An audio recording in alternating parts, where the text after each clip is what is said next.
When I got home from work, my sister-in-law was once again squatting at our place. After her divorce, she came back to her parents' home and seemed to want to live with us permanently. He said he bought the house. My husband and I have been escalating our arguments over the issue with my sister-in-law. In front of her, my husband declared as if he was boasting, "I bought this house. It's my right to decide who lives here. This house was inherited from my father." I was dumbfounded and at a loss for words at the sight of my sister-in-law smirking triumphantly. Furthermore, my husband has even brought his parents into this, making me out to be the villain. I can't stay silent in this situation. I'll corner them all, including my sister-in-law. My name is Jane Muller. I am 35 years old and work for an IT company. I have been married to David for 4 years. My mother passed away 10 years ago, and my father 5 years ago. My father always said, "This house is a precious place filled with family memories. After I'm gone, I want Jane to use it freely with her spouse." To that, I responded, "Don't say such ominous things. I'd rather we all live here together." Haha, that's true. I'd be even happier with grandchildren. Yeah, that's a story for the future. Without you around, I can't even show your grandchildren's faces. Haha, exactly. So, I have to stay healthy for at least another 20 years, right? That's the spirit. My father was always the picture of health. However, I never dreamed he would leave this world so soon, stricken by cancer. The hardest part was that he never told me about his condition until it was too late to do anything. When he finally said, "Actually, I'm in the hospital," I deeply regretted not doubting my belief that my father could never fall ill. After my father's funeral, my then-fiancé David said, "I'll support you, so don't worry. I'll always be by your side, Jane." David, both my parents are gone now. That's why I'm here. I'll definitely protect you, Jane. I'll be by your side with all my might. Thank you, David. Having you by my side really saves me. I feel the same. Let's be happy together from now on. It was his support that allowed me to face forward without despair, even after my father's death. Because of David, I can now lead a happy life. Later, we got married and inherited the house from my late father, starting a new life in this house. Soon after realizing his illness, my father had the house renovated. As a result, our home was reborn into a space as comfortable as if it were brand new. A few months after moving in, we were blessed with our daughter, Mary, and about a year later, she was born. Now, Mary is 2 years old, enjoying her first rebellious phase to the fullest. Still, the days spent with my family in this house are irreplaceable. One day, after working late, I returned home to hear cheerful voices leaking from the living room. It was clear that my husband was talking to someone other than our daughter. As I stepped into the living room and quietly opened the door, there was my sister-in-law, Alyssa. "Alyssa, why are you here?" Jane, long time no see." "Long time no see. What about your husband? And your daughter?" "Actually, I got divorced. I just told my brother about it." "You got divorced?" "Yes, my ex-husband has custody of our daughter. So I had nowhere to go." "I see. That's tough."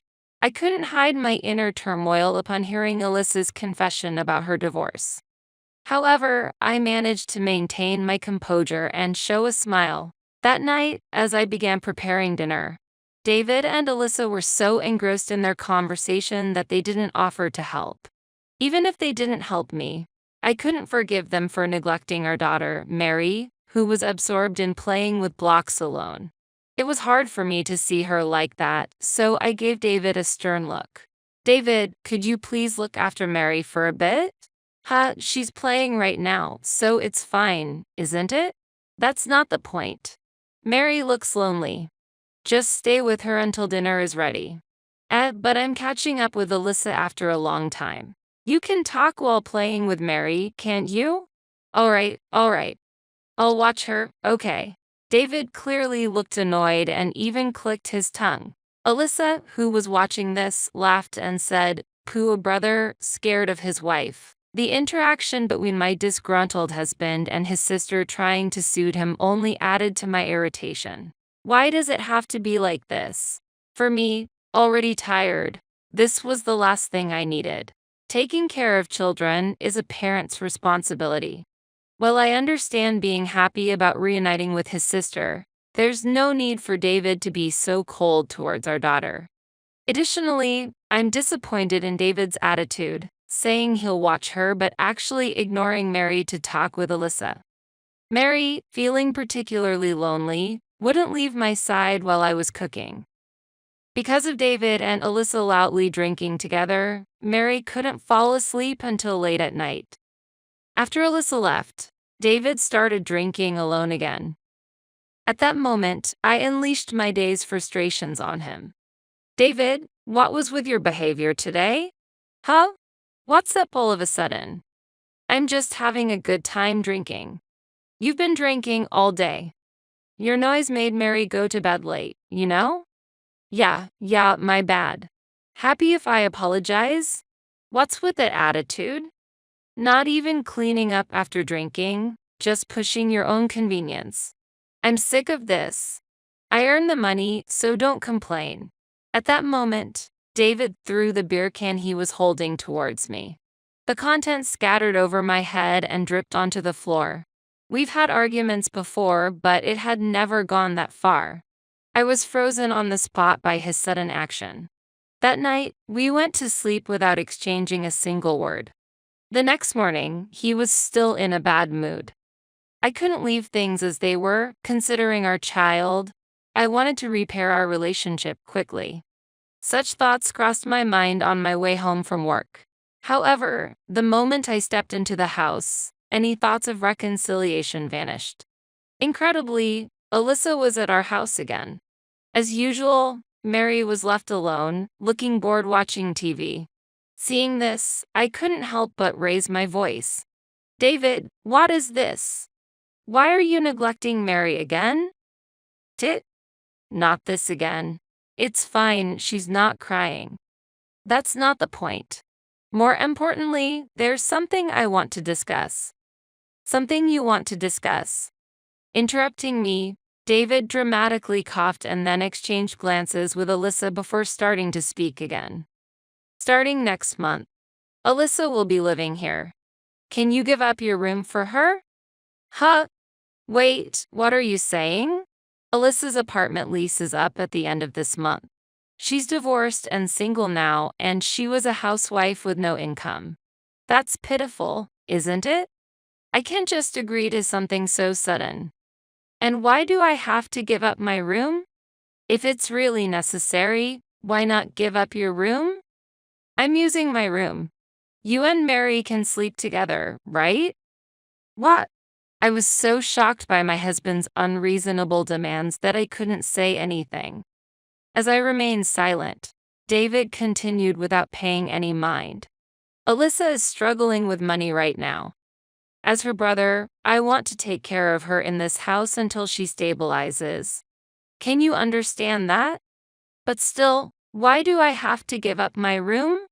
Why are you making such a big deal out of this? Can't you give up a room for your sister-in-law? That's so selfish.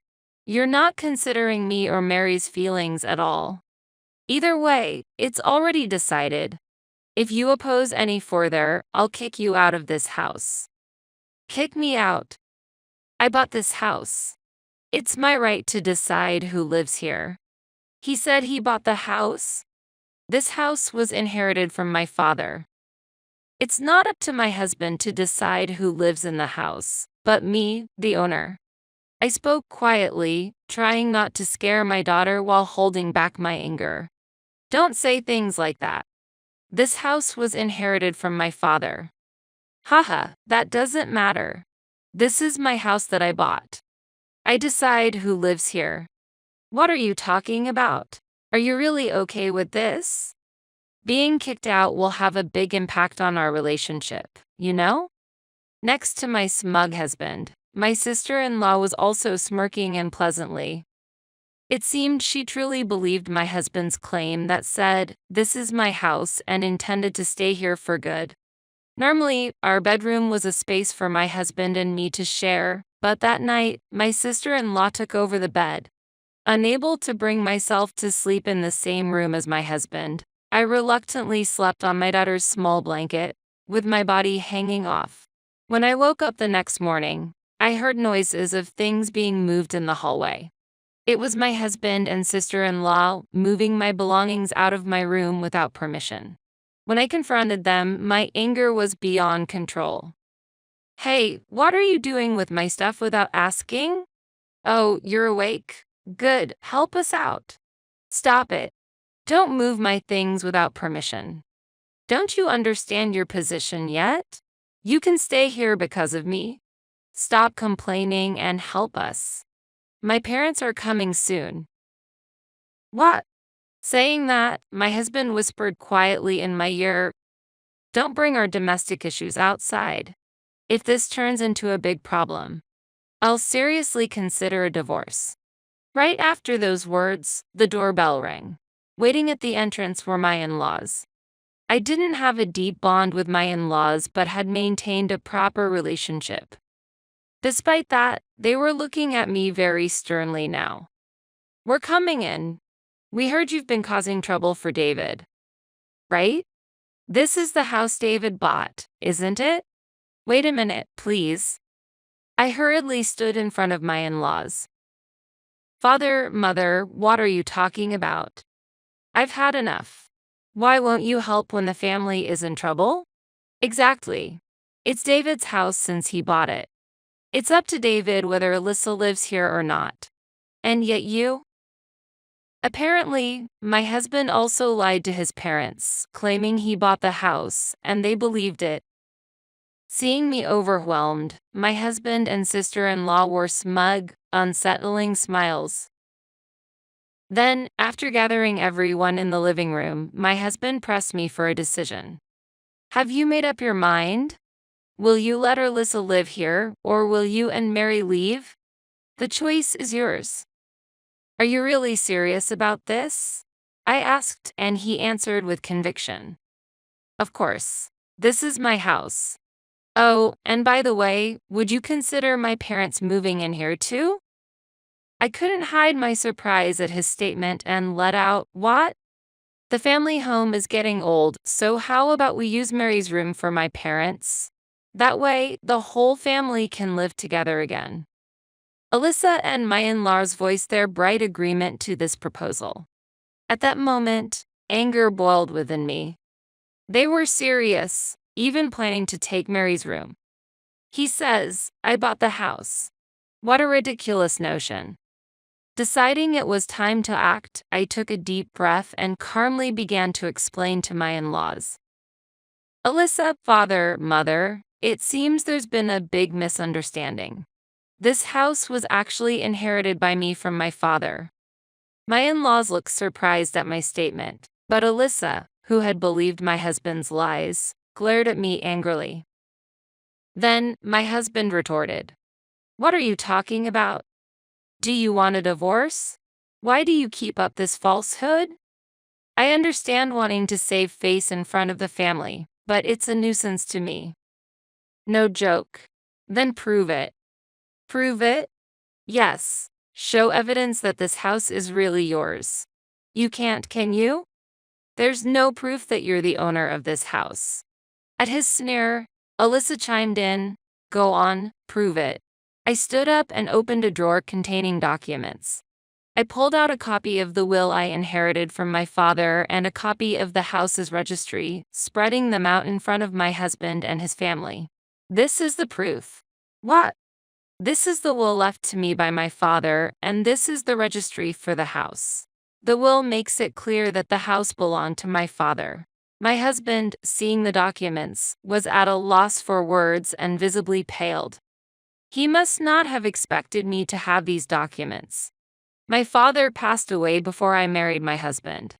I received explanations about these documents independently from a lawyer. Yet, My husband still seemed intent on keeping up appearances in front of his family. Pointing at the documents I presented, he declared, "They're fake."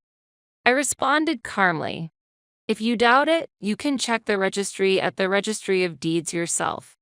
Then it will be clear that the house belongs to me. Even a fool like you should understand that." To the Registry of Deeds? Yes, you don't know about the Registry of Deeds? Well, it's no surprise since you've never bought a house yourself. What? He seemed lost for words, falling into silence. As my in-law's suspicious gazes turned towards my husband, I sternly told him, "There's no misunderstanding this, right? The possibility of you being the owner of this house has been completely negated. You wanted to look good in front of the family, but you've only worsened your own position. All because you wanted to show off and lied. Calm down, Jane, let's talk." "There's no need to talk. Continuing our marriage is impossible now. Leave immediately. Let's divorce, just as you wished." "No, that's—" My husband looked desperate and repeatedly tried to apologize. However, my resolve was firm, and I did not forgive him. My heart had completely cooled towards him, and the love I once had was gone. In this situation, my in-laws were furious, scolding my husband with shameful. In the end, my father-in-law brought the divorce papers, and they were signed by my husband on the spot. My in-laws, who handed me the divorce papers, apologized with a look of regret. "Jane, we are truly sorry for how things turned out. I'm truly sorry for making you go through this. We had no idea our son was lying. It's okay. Having the divorce papers signed saved me the trouble." Afterward, my in-laws disowned my husband and left. My sister-in-law was outraged at my husband, and things eventually erupted into a fierce argument between them. When I threatened to call the police, they hastily left the house. I then submitted the divorce papers, and ultimately the divorce was officially finalized. My husband has since been living in a short-stay apartment close to his workplace. However, the troubles didn't end there. My sister-in-law caused a scene at his place of work. Not only the divorce, but her actions further deteriorated his standing. He is now isolated at work, with cold looks from those around him. How he will overcome this situation is something only time will tell. I continue to live peacefully in the house I inherited from my father with my daughter. Having more rooms available than before, our living situation feels somewhat more enriched. I had worried that Mary might feel lonely, but it seems she didn't have a very good impression of her father's behavior, so she hasn't been particularly sad and continues to live her days cheerfully. There's no chance of reconciling with David in the future. With my lovely daughter, I want to continue living happily in this house we inherited from my father. I've planned a trip to Cancun this time. Huh? A trip to Cancun? Hearing my mother-in-law say this with a smile, I harbored doubts. Despite being burdened with a huge debt and struggling to make monthly repayments, why travel abroad? Moreover, despite the fact that I send money every month, why is she going to Cancun alone? I absolutely cannot accept this. This is no joke. As I raised my voice in anger, my mother-in-law looked puzzled. Yes, this was all my husband's scheme. I was shocked by this certain truth revealed by my mother-in-law. My name is Amy. I am 35 years old, working as a regular employee at a general company, living an ordinary life. 5 years have passed since I married Kevin. We had been living peaceful days without any major problems. However, suddenly a great trial appeared before us as a couple. This series of events was triggered by the recent death of my father-in-law. My father-in-law was a man of few words but gentle in nature, always caring for us as a couple. Thanks to him, I felt naturally integrated into my husband's family. That's why I couldn't accept his death. One evening, a little after his funeral, when things had calmed down, my husband suddenly started talking at dinner. "Hey, Amy, it's weird to talk about this all of a sudden, but is something wrong?" Actually, I've been thinking about starting to financially support my parents' house from next month. Support? Why would you do that? Since my father passed away, I think my mother is struggling on her own. Wait a minute. I quickly interrupted my husband. Your father's passing is sad, but your sister is living in your parents' house, right? Yes, that's right, but my husband has a sister living at home. She works for a prestigious company and earns much more than my husband. My father-in-law had also worked for a well-known company until his retirement. The retirement money should be with my mother-in-law. On the other hand, we, as a couple, work for small to medium-sized companies. Our income is probably lower than the average for our age group. In such a situation, I couldn't understand why we needed to send money to my mother-in-law. Kevin, I don't think your mother and sister are struggling with money. So why send money? When I asked this, an unbelievable answer came back. Actually, it seems rich on the surface, but my mom has a considerable amount of debt. What? My mother-in-law has such a huge debt. Yes, it's hard to believe, but it's true. But for some reason, she hasn't told my sister about the debt at all. That's why I brought up this idea to somehow help her. But what about your father's retirement money?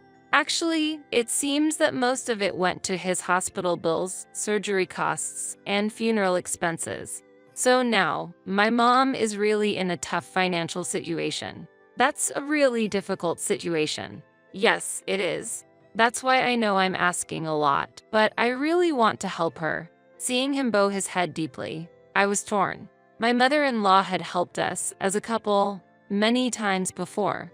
While I was looking for my current job, she actively took over all the household chores in my stead and often came to cook dinner. Moreover, when my husband changed jobs and we were short of living expenses, she secretly gave him money. I was always full of gratitude for her kindness, and every time I thanked her, she returned with polite words of gratitude. Thanks to her support, we had overcome many difficulties. Now that she was in trouble, I couldn't just overlook it. Considering the favors we had received so far, I strongly felt the desire to help her. With those feelings, after a little hesitation, I eventually agreed to my husband's proposal. From that day, to support my mother-in-law financially, we became stricter about saving.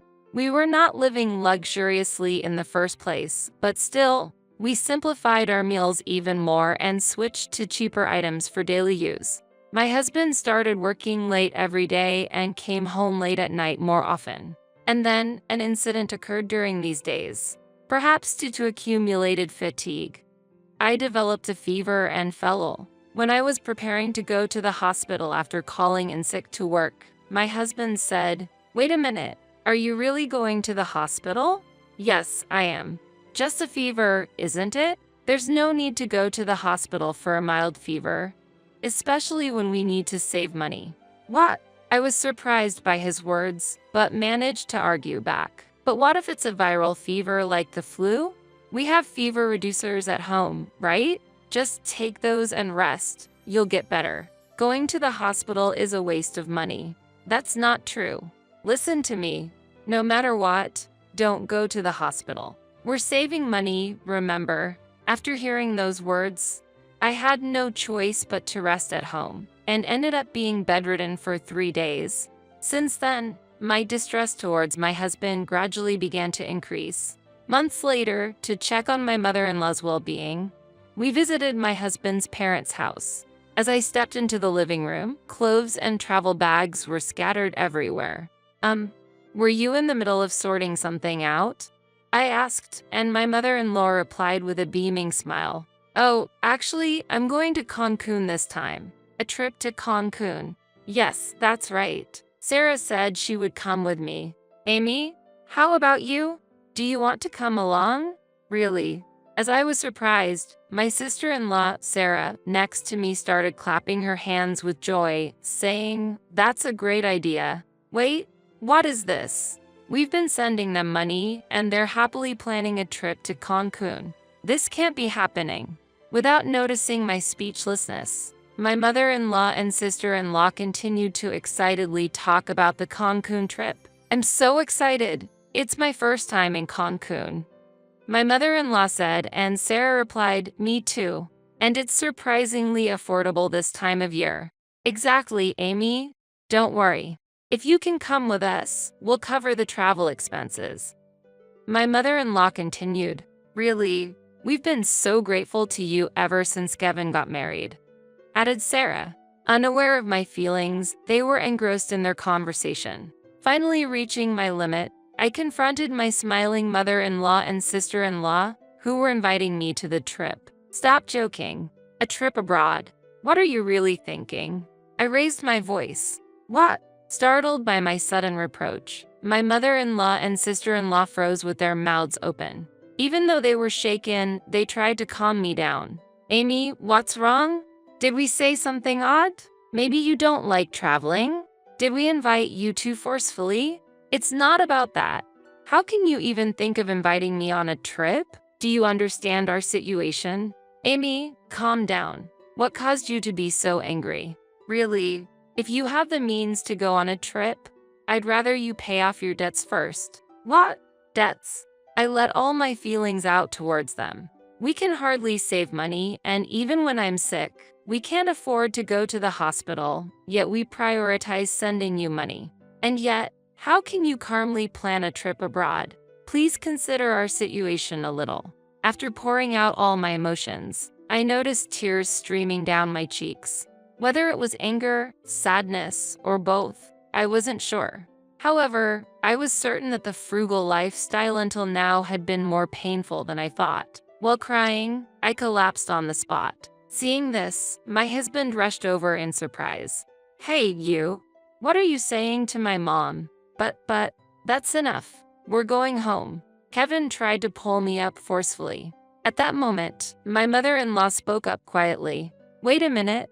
What debts are you talking about?" "What? But didn't you have a huge debt?" Surprised by my response, my mother-in-law's expression changed. "There's no such thing. There's still my husband's pension and inheritance left, and I wouldn't be able to go on an overseas trip if I had debts." "What? But..." In that instant, I realized the full picture of the situation. Anger welled up inside me. The reason why my husband's income didn't increase despite his daily overtime, why I was the only one getting thinner and sick, despite the strict savings, and why my usually polite mother-in-law never thanked us for the money we sent. Then, I faced a shocking truth. The need for sending money, as my husband had been saying, was actually a fabrication. There was never a need to send them money. I could have gone to the doctor immediately when I got sick. I would have realized it if I had thought about it a bit more. Realizing this made the pointlessness of our past frugal life evident. But in our financially tight life, it had been hard to make a calm judgment. My mother-in-law and sister-in-law on the scene seemed to realize the truth behind my husband's words. They looked at Kevin with a doubtful gaze. "Kevin, what's the meaning of this? Amy says she was sending money because you had debts. What's all this about?" Kevin was clearly looking for an excuse. "No, it's different. Actually." "How is it different? Explain it clearly. Make us understand. Talk properly." Well, I could see that he was still trying to control the situation. My love for him had completely faded. I confronted my confused husband directly. "What's all this about? There were no debts for your mother or sister. Where did all the money I gave you every month go?" He began to mumble his words.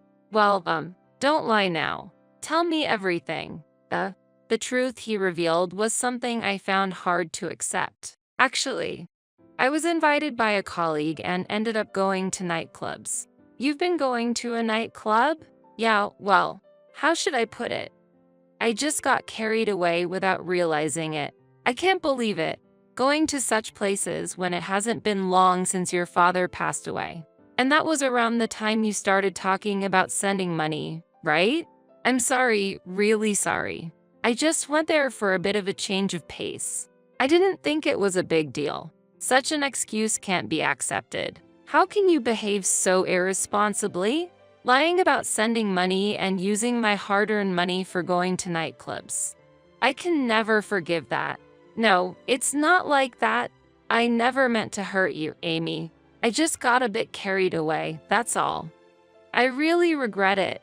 As I shouted, my husband tried to appease me, piling up lies. But trust once lost, even but when husband and wife, is not easily regained. His impromptu lies and insincere attitude completely extinguished my love for him. No matter how long his apologies continued, I couldn't forgive him in my heart. I couldn't bear it anymore.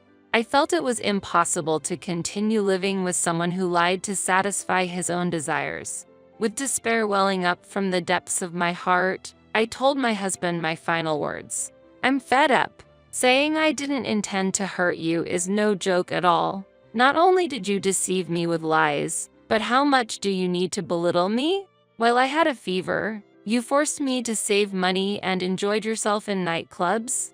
Unbelievable. Sarah's voice of surprise echoed in the background as I continued indignantly. I've been saving hard for your dear mother. Food, daily necessities, clothing. I've been enduring it all. Do you understand that effort? I can't even think of you as a family anymore. Such a scumbag should just go to hell. Just wait. I only went to nightclubs. Just that? The drinks you enjoyed with the money saved while I was sick must have tasted great. No, it was for work. I don't want to hear it anymore. I'm leaving. Wait, Amy, please, I need you. What? Now? Have as much fun as you want in the nightclubs and see how it feels. Don't say that. By the way, I want all the money I gave you as support back. Make sure you pay it all back. Realizing the situation, my mother-in-law and sister-in-law hurriedly showed a posture of apology. Amy, I'm really sorry. I can't believe my foolish son did such a thing.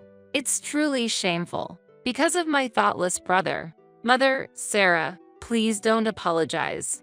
It's not your fault. No, we have a responsibility too. We want to make amends somehow. Amy, I'm so sorry too. My brother has caused such trouble. Don't worry about it. But I've decided to divorce. I'm truly grateful to both of you, but please let me say goodbye. They nodded while shedding tears. Mother, Sarah, thank you for everything until now. At that moment, my husband called out to me with a pained voice. He knelt on the spot and continued to make excuses. Amy, please forgive me. I really regret what I've done until now. Before I could react, Sarah moved first and slapped my husband across the face. As he stood there stunned with a swollen cheek, Sarah looked down at him and said, I can't believe you would do something so terrible. How much more did you need to torment Amy? Sarah, lying to Amy to take the money meant for supporting the family, not allowing her to go to the hospital, and on top of that, spending that money at nightclubs. How can you be so heartless? I'm ashamed to be your sister. Wait, just hear me out. What's the point now? The fact that you've been forcing Amy to save and suffer for these past few months is true, isn't it? Mom and I will never forgive you. Never associate with us again. Do you understand? Don't ever show your face to us again. My sister-in-law, holding back tears, forcibly dragged my husband out and threw him outside. She locked the door and cut off all communication with my husband. No matter how much he pleaded at the entrance, the door was not opened. Amy, I'm really sorry. There's not much I can say now, but forget about that man and find happiness. With those words, I was hugged tightly by my sister-in-law. After expressing my gratitude, I left my in-laws' house. Then, I moved out of the house where I lived with my husband and found a new place near my workplace. Since I was already employed permanently, I didn't face much difficulty in living even after the divorce. I consulted a lawyer I knew to proceed with the divorce. It was clear that my husband was at fault, and the divorce was quickly finalized. I claimed the money he fraudulently took from me as support and the resulting compensation. I made sure to collect the maximum amount. He ended up having to pay the compensation in a lump sum and is now living days incomparably harder than before. I hear he is consumed with endless overtime and working through the night. Naturally, he no longer has time to frequent the nightclubs he used to enjoy. Now, he's just an existence who works. After the divorce, I received several messages from my ex-husband. I was wrong, forgive me. I'm not going to nightclubs anymore. I don't want to get back together. I'm just really in trouble. Can you lend me some money? Please, you're the only one I can rely on. In the end, it's all about money. I feel nothing but pity for him. Now that all the payments are finished, I'm thinking of blocking his contact. Meanwhile, I still keep in touch with my mother-in-law and sister-in-law. They worry about me and have been in regular contact even after the divorce. Just the other day, seeing me having regained my spirits, my mother-in-law showed tears. Amy, I'm so happy to see you doing well. Mother, don't worry about me. I can live on my own strength. I always thought you'd be okay, Amy. But remember, you can always rely on me and Sarah if you need anything. Thank you so much. Let's go to Cancun together next time, just the three of us. Of course, I'm looking forward to it. If it weren't for the support of my mother-in-law and sister-in-law, I couldn't have overcome the trial of divorce. Since they always wish for my happiness, I vow to live my life with all my strength.